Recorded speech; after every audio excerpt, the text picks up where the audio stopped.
Bonjour Mokangaeno Brigitte et bienvenue dans cette discussion. Bonjour Jean-Yves et merci pour l'invitation. Le monde se prépare à célébrer la Journée mondiale des réfugiés qui est célébrée le 20 juin de chaque année donc. Pouvez-vous nous parler un peu brièvement de la situation des réfugiés dans le monde vu que c'est la Journée mondiale? Oui, merci beaucoup. Le 20 juin, comme vous le dites bien, nous célébrons dans le monde la Journée mondiale des réfugiés.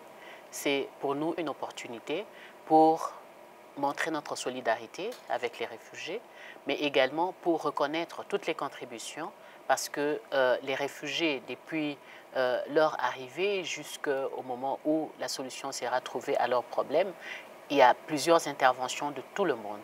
Le rapport annuel du HCR vient de nous indiquer que ça fait 123 millions de personnes qui sont des réfugiés ou déplacés internes. 123 millions, c'est énorme. Malheureusement, il y a énormément de crises à travers le monde. Ça, c'est une augmentation de presque 7 millions de plus comparé à l'année 2023. Le Burundi, c'est un pays qui a accueilli des réfugiés depuis plusieurs années. Absolument. Mais récemment, il y a eu une vague de réfugiés qui est venue de la République démocratique du Congo. Quelle en est la situation maintenant au niveau des réfugiés qui sont sur le territoire national burundais? Merci beaucoup. Pour le Burundi, nous avons aujourd'hui plus de 120 000 réfugiés congolais essentiellement qui sont au Burundi. C'est constitué de deux, je dirais, différents groupes. Il y avait, avant la crise de cette année, à l'est du Congo, il y avait déjà sur le territoire burundais près de 90 000 réfugiés qui sont dans différents camps, au nord comme à l'est du Burundi, donc Muyinga, Ruigi, Ngozi, Chankuzo qui a le plus grand camp avec 18 000 réfugiés, etc. Donc il y avait déjà cette ancienne vague, mais il y avait également bien sûr des réfugiés urbains. Parce que ceux qui vivent autour de Bujumbura, nous avons beaucoup d'étudiants, des gens de différents profils qui sont autour de Bujumbura jusqu'à Rumonge, qui sont impliqués dans différentes activités économiques. Donc il y a aussi presque 30 000 personnes qui sont des urbains. Mais depuis le début de cette année, le Burundi a reçu presque, c'était 70 000 personnes qui étaient venues, qui avaient traversé. Le pic, c'était autour du mois de février, mars et avril. Alors, pour cette nouvelle vague, avec le gouvernement du Burundi, le gouvernement nous a mis à disposition un nouveau site qui est à Mousséni, dans la province de Rutana. Et donc, les réfugiés ont été dirigés vers Rutana. C'est là où le nouveau site a été ouvert. Et le reste, il y a aussi une bonne partie des personnes qui ont préféré rester à Cibitoke et donc qui sont dans la communauté au niveau de Cibitoke.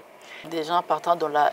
Lorsqu'il y a une cohabitation avec cette nouvelle population qui est nombreuse, dans une localité parfois peu peuplée, est-ce que ça ne peut pas créer des déséquilibres au niveau de l'économie, au niveau de la demande et l'offre sur le marché?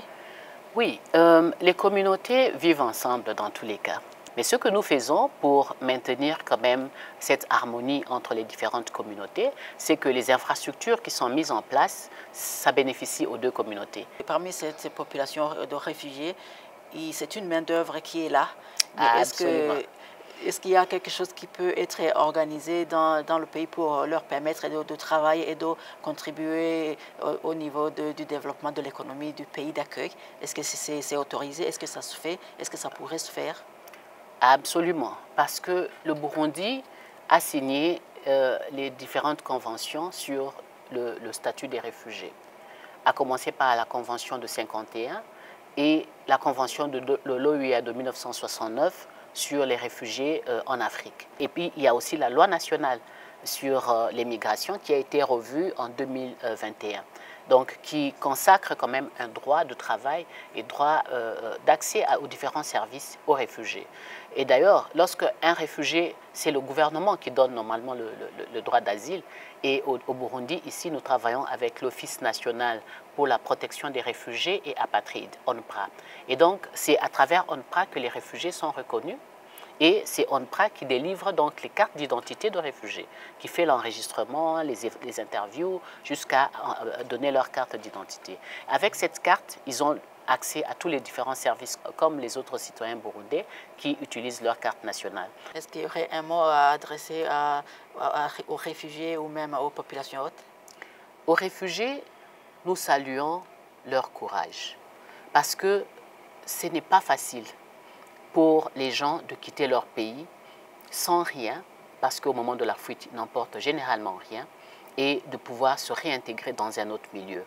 À la communauté hôte, je peux dire un grand merci parce qu'ils sont vraiment en train d'accueillir les réfugiés comme des frères. Nous les encourageons à continuer à appuyer les réfugiés parce que c'est des frères qui sont sur leur territoire et qui pourront un jour repartir. Et bien sûr, pour tous les bailleurs qui sont en train de nous soutenir pour la réponse aux réfugiés. Sans les ressources, nous ne pouvons pas faire grand-chose en faveur des réfugiés. Donc, un grand merci à tous nos bailleurs, un grand merci à tous nos partenaires, un grand merci, Murakoze Chane. Merci à vous aussi, Brigitte Mkangaeno. Vous êtes représentante du HCR au Burundi. Merci. Merci d'avoir accepté notre invitation. J'espère que vous pourrez répondre à d'autres invitations dans le futur. Nous sommes à votre disposition. Merci beaucoup.